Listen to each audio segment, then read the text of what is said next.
Everyone, Radhe Radhe. अभी बज रहे हैं दोपहर के 3। तो दोपहर के खाने के बाद जो है ना, मैंने बर्तन ऐसे ही छोड़ दिए थे और मैं थोड़ा सा आराम करने चली गई थी। आधा घंटा लेटी, उसके बाद बस नीचे आ गई हूँ और फटाफट ये बर्तन साफ कर लूँ। उसके बाद होली की तैयारियां भी करनी है क्योंकि त्योहार एकदम नज़दीक आ रहा है। तो मुझे जो गोबर की गुल्लियाँ बनती हैं, हमारे यहाँ उसको गुल्लियाँ ही बोलते हैं, जो होली में यूज़ करते हैं, तो वो भी आज मुझे बनानी है। अच्छा शुभ दिन है, किसी भी शुभ दिन को देखकर बना सकते हैं आप लोग, जैसे कि सोमवार हो गया, शुक्रवार हो गया, बुधवार को भी बना सकते हैं। बस मंगलवार और शनिवार थोड़ा सा कठिन बार मानते हैं, मतलब थोड़ा कड़ा बार मानते हैं, तो इसीलिए उस दिन नहीं मनाते हैं। तो आज मुझे वो भी बनानी है। और आज मैं सोच रही हूँ अपने ठाकुर जी के लिए नई पोशाक लेकर आऊँ होली के लिए। वैसे तो मैं पहले कई बार अपने घर में भी बनाती थी, लेकिन अब मेरा मन नहीं करता घर में बनाने का। इसलिए नहीं करता, ऐसा नहीं है कि भगवान के लिए प्यार कम है, ऐसा इसीलिए नहीं करता है क्योंकि अब जो है ना, बाजार की पोशाकें बहुत अच्छी आती हैं। सच बताऊं, घर में हम चाहे कितनी भी कोशिश कर ले, लेकिन वो चीज़ हो ही नहीं पाती जो बाजार की एकदम बिल्कुल परफेक्ट वो पोशाक आती है। जब हमारी बारी आती है तो हम अपने घर के बने हुए कपड़े पहनते हैं क्या? सच बताना, पहनते हैं? नहीं पहनते। हमें भी ऐसा लगता है कि बाजार के अच्छे से अच्छे कपड़े लेकर आए, अच्छे से अच्छे डिज़ाइन वाले। तो बस वही भाव मेरे मन में भी रहता है कि मैं अपने कान्हा जी के लिए अच्छे सुंदर सुंदर वाली पोशाकें लेकर आऊँ। और मेरा मन है कि मैं वाइट कलर की पोशाक लेकर आऊँ। तो सोचा है मैंने, देखती हूँ मार्केट में जाकर। हमारी सिटी में इतनी ज़्यादा अच्छी मिलती नहीं है, फिर भी चलो मैं देखूँगी, अगर अच्छी मिली तो लेकर आऊँगी। आज की मेरी प्लानिंग यही है।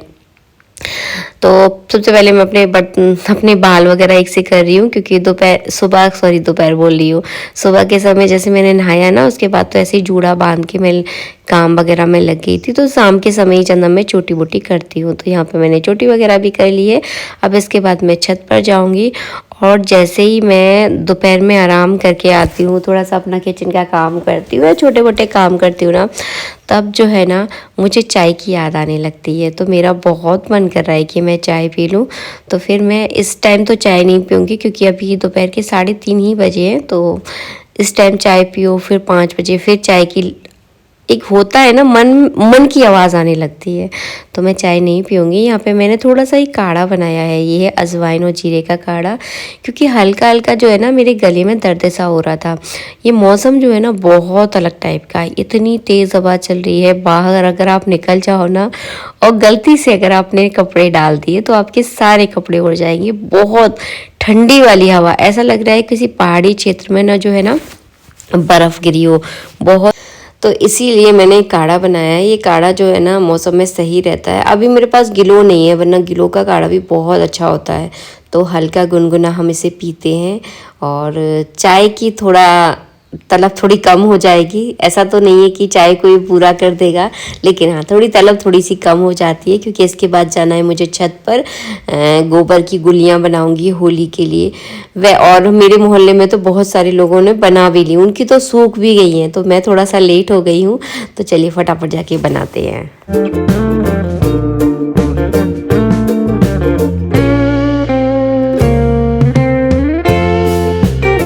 तो देखिए इतनी गुलियाँ जो है ना मैंने बना ली थी। और यहाँ पे जो है ना मैंने थोड़ा सा लीपना ज़रूरी होता है। आप हल्दी से भी लीप सकते हैं या गोबर से लीप कर जो है ना सबसे पहले गुलियाँ उसी के ऊपर रखी जाती हैं। इसके बाद फिर रोज़ थोड़ी थोड़ी आप बना सकते हैं। मैंने इसका वीडियो भी बनाया था, लेकिन गलती से जो है ना वो गलत बन गया, मतलब उल्टा कैमरा हो गया। जो मैं कर रही थी ना वो उसमें कुछ दिखाई नहीं दिया। तो इस तरह से कभी कभी मेहनत ख़राब हो जाती है। तो इस तरह से जो है ना, अगर आप पहली बार बना रहे हो तो लीप कर ज़रूर बनाना, मतलब थोड़ा सा आप लीप लेना, गोबर से या हल्दी से लीप लेना। और उसके ऊपर 5 गुलियाँ बनाने के बाद जो है ना फिर जो है ना आप पूरी बना सकते हैं। तो मैं थोड़ा थोड़ा करके बनाऊंगी, क्योंकि गोबर मेरे पास थोड़ा कमी है। तो आज थोड़ी सी बना दी, कल बनाऊंगी थोड़ी सी। और किसी भी शुभ दिन को देखकर बना लेते हैं। यहाँ पे गोबर का पानी था, तो ये मैंने इस तरह से पेड़ों में ही डाल देती हूँ। अब बची कुची जो है ना मैं कल बना लूँगी। तो इस तरह से थोड़ी सी ज़रूरत होती है। और इस बार ये तो मना कर रहे थे, हम लोग घर में होली नहीं जलाएंगे, इनको तो पसंद ही नहीं है घर में होली जलाना। तो देखते हैं फिर क्या। वैसे घर में होली जलाना ऐसा ज़रूरी नहीं है, परंपरा नहीं है कि घर में होली जलाई जाती है। वो आपकी मर्जी होती है, आप जला सकते हैं। वैसे हर कॉलोनी में, हर मोहल्ले में होली जलती है, तो उसमें भी जो है ना आप ये सारी गुलियाँ जो है ना चढ़ा सकते हैं। और बस यहाँ पे पेड़ों में पानी की ज़रूरत लग रही थी, क्योंकि पेड़ों का जो है ना मिट्टी एकदम सूखने लगी थी। ये टीन के अंदर जितने भी मेरे पेड़ रखे हुए हैं ना, ये सारे के सारे जो है ना इंडोर प्लांट है, तो सबकी मिट्टी सूख रही है। तो फिर मैंने सोचा चलो छत पर आई हूँ तो फटाफट सारे पेड़ों में पानी भी डाल दूँ। और अच्छा लगता है यहाँ पर बैठना, बहुत बढ़िया लगता है। और आप झंडे को देखकर समझ ही रहे होगे कितनी तेज़ वाली हवा चल रही है। या थोड़ी देर मैं झूले पर भी बैठी, लेकिन बहुत तेज़ धूप लग रही थी, क्योंकि यहाँ जो है ना काफ़ी देर तक धूप रहती है। ये समझ लो आप 5:30 बजे तक यहाँ पे धूप रहती है, क्योंकि डूबती हुई धूप जो है ना यहाँ पे आती है। तो बस इसीलिए जो है ना, और यहाँ पे जो है ना अब मेरा जाकर मनी प्लांट थोड़ा सा ठीक हुआ है, गर्मियों में फिर से ख़राब ना हो जाए। तो बस बड़े से डिब्बे में मैंने इसको लगा दिया है, काफ़ी अच्छा ग्रो भी हो रहा है ये। लेकिन ये डर लगता है कि गर्मियाँ जब पड़ती है ना मई जून की, तो अच्छा सा अच्छा मनी प्लांट जो है ना पूरा ख़राब हो जाता है बस। और जो इंडोर वाले प्लांट है ना, इनमें मैं डालती हूँ 2 से 3 दिन में पानी डालती हूँ, रोज़ इनमें पानी नहीं डालती, क्योंकि इनमें इतनी पानी की ज़रूरत होती नहीं है। तो अच्छे मेरे पेड़ जो है ना बहुत अच्छे ग्रो हो रहे हैं। और मैं, हाँ, और मुझसे कई बार पूछते भी हो आप लोग, दीदी आप अपने पेड़ों में क्या डालते हो? मैं कुछ नहीं डालती, ना तो मैं कभी खाद डालती हूँ, ना मैं दाल चावल का पानी डालती हूँ, क्योंकि मैं नीचे दाल चावल बनाती हूँ और ऊपर 3 मंजिल चढ़कर मुझसे नहीं आया जाता है, तो मैं नहीं डालती हूँ। बस इनमें पानी ही डालती हूँ और समय समय पर थोड़ा थोड़ा गोबर का खाद डाल देती हूँ। बस यहाँ पे काम भी फिनिश हो गए थे, सारे ख़त्म हो गए हैं काम। शाम के बज रहे हैं 5 और हम लोग जा रहे हैं मार्केट। कान्हा जी की पोशाक भी लानी है, बाकी और छोटे छोटे काम भी है। और बेटू के साथ बाइक पे जा रही हूँ, मज़ा आता है। पहले शुरू शुरू में तो मुझे बहुत डर लगता था, जब बेटू के साथ मैंने शुरू शुरू में बैठना चालू किया था, बेटू ने भी नई बाइक चलाना शुरू किया था। लेकिन अब तो मुझे हैबिट हो गई है, अब डर नहीं लगता है। बच्चों को थोड़ा कुछ सिखा दो ना तो सहारा हो जाता है, क्योंकि पंडित जी तो घर पे रहते नहीं है। तो ये जब भी मुझे कुछ लेना होता है या कुछ सामान बहुत ज़रूरी है या बहुत ज़रूरी कुछ काम है, तो फटाक से बेटू वो काम कर लेता है। और मैंने सूट चेंज नहीं किया है, यही सूट पहन के जा रही हूँ, क्योंकि अच्छा लग रहा था सूट। बस मैंने एक स्टॉल ले लिया, क्योंकि मुझे ठंड बहुत लगती है।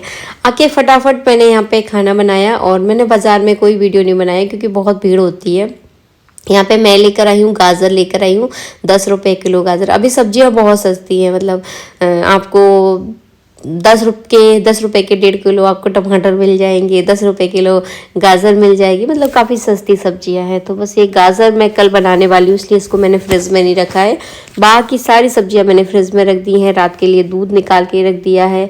और ये बर्नियाँ जो है ना आज मैंने धो के रखी थी, तो ये बर्नियाँ अच्छे से सूख गई है, तो इनमें भी मुझे सामान रखना है। और यहाँ से हॉल का व्यू कितना सुंदर लग रहा है ना, एक माहौल सा बन जाता है। आप शाम को टीवी चला लो, अच्छे अच्छे गाने ऑन कर लो और बस यहाँ पर आराम से काम करते रहो, फिर आपको किसी की ज़रूरत नहीं होती। तो मैं ऐसे ही करती हूँ, गाने चला लेती हूँ और अपने काम करती रहती हूँ।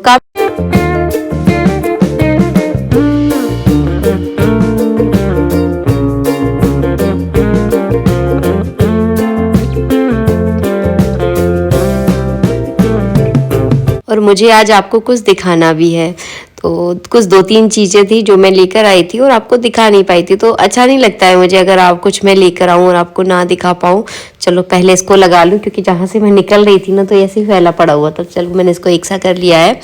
ये दुपट्टा है एक सूट का, जो कि मुझे ऐसा लगता है कि मेरे पे सबसे महंगा सूट है जो मैंने अपने पैसों से ख़रीदा है। तो ये सूट जो है ना, मैंने कश्मीर वाली जो शॉप लगी थी ना मेले में, मैंने वहाँ से लिया था। ये मुझे बताया था उन्होंने 2,500 रुपये का ही सूट दिया था। और इतना महंगा शायद ही मैंने कभी कोई सूट लिया होगा, क्योंकि इतना महंगा मैं सूट जनरली लेती नहीं हूँ। साड़ियाँ तो मैं ले लेती हूँ क्या 2-2.5 हज़ार रुपये की, लेकिन सूट में इतना महंगा कभी नहीं लेती। तो ये सूट मुझे बहुत अच्छा लगा। इसका दुपट्टा तो बहुत सुंदर है, ये दुपट्टा ही है, सूट तो मैंने क्या सिलने डाल दिया, क्योंकि मुझे चैन नहीं आता है। मुझे मतलब कपड़े आते हैं ना, तो मुझे ऐसा लगता है मैं इसको एक बार पहन के देख लूँ। और एकदम ये शिफॉन की चुन्नी है, और इसके साथ जो है ना कॉटन का सूट है, और सूट पर जो है ना पूरे पर कढ़ाई हो रखी है, जैसी सेम कढ़ाई जो है ना दुपट्टे पर वैसे ही आ जाएगा सिलकर, और मैं पहनूंगी तो आप लोगों को समझ आ ही जाएगा। और एक ये साड़ी है जो कि अभी मैं एक बार मार्केट गई थी, जब मैं लेकर आई थी मुझे अच्छी लगी, ऐसी मैं अपनी सहेली के साथ गई थी तो उसने साड़ी खरीदी थी तो मुझे अच्छी लगी, इसका कलर अच्छा लगा तो मैंने ले ली, और इसको कहीं पहनने में यूज़ हो जाएगी। और एक साड़ी मेरे पास बहुत दिनों की रखी है, शायद मुझे कहीं से मिली थी ये साड़ी, काफ़ी अच्छा कलर है, मतलब त्योहारों में पहनने वाला कलर है ये। तो इस पर मुझे फॉल लगानी है, तो बहुत सारे काम है। मतलब इस तरह का इस पर वर्क हो रखा है, मैं आपको दिखा रही हूँ, कढ़ाई हो रखी है और इस तरह से कपड़े वाली इसमें लेस है, तो इस पर मुझे फॉल लगानी है। और एक ये साड़ी है जो कि मैं मेला से लेकर आई थी। जब लेकर आई थी ना तो बहुत अच्छी लग रही थी, लेकिन मैंने इसको धो लिया एक बार, क्योंकि मेले से जो मैं जितने कपड़े लेकर आती हूँ ना मैं ज़्यादातर धो लेती हूँ। इसको धोया ना, इसका कलर इतना निकला कि मतलब थोड़ी फीकी फीकी सी लग रही है साड़ी मुझे। तो एक मन कह रहा है कि मैं इस पर फॉल लगाऊं ना लगाऊं, या फिर मैं इसका सूट बनवा लूं, क्योंकि सूट तो मैं डेली में पहन लेती हूँ तो मेरे पैसे वसूल हो जाते हैं। सोच रही हूँ, समझ में नहीं आ रहा है, आप लोग मुझे बताना कि मुझे क्या करना चाहिए। और थोड़ी सी फीकी हो गई है, और साड़ी फीकी फीकी जो है ना अच्छी नहीं लगती, क्योंकि साड़ी मैं रोज़ पहनती नहीं हूँ, किसी भी खास ओकेज़न पे ही पहनती हूँ, या फिर मेरा घर में कभी मन करे पहनने का तो मैं साड़ी पहनती हूँ। तो मुझे कुछ समझ में नहीं आ रहा है, इसका मैं सूट बनवाऊँ या इसको इसमें फॉल लगवा लूँ, प्लीज़ मुझे बताना। तो मेरे मन में बहुत कन्फ्यूज़न थी। इसका बॉर्डर काफ़ी अच्छा था इसलिए मैंने इसको ले ली। वैसे बहुत ज़्यादा महंगी नहीं थी, 200 रुपये की थी, और 200 रुपये जैसी हो भी गई है वो, पता नहीं क्यों थोड़ी फीकी फीकी हो गई है। बाकी सब तो ठीक ठाक है, और प्योर कॉटन की नहीं निकली। वो भैया बोल रहे थे एकदम कॉटन की है, बट ये कॉटन की तो बिल्कुल भी नहीं है। थोड़ा सा मिला जो होता है ना ब्लेंड कॉटन, बस वही टाइप की है। उस वहाँ मुझे एकदम समझ में नहीं आई, लेकिन यहाँ मैं एक बार धुली ना तो एकदम समझ में आ रहा है कि ब्लेंड कॉटन है, ये कॉटन बिल्कुल भी नहीं है।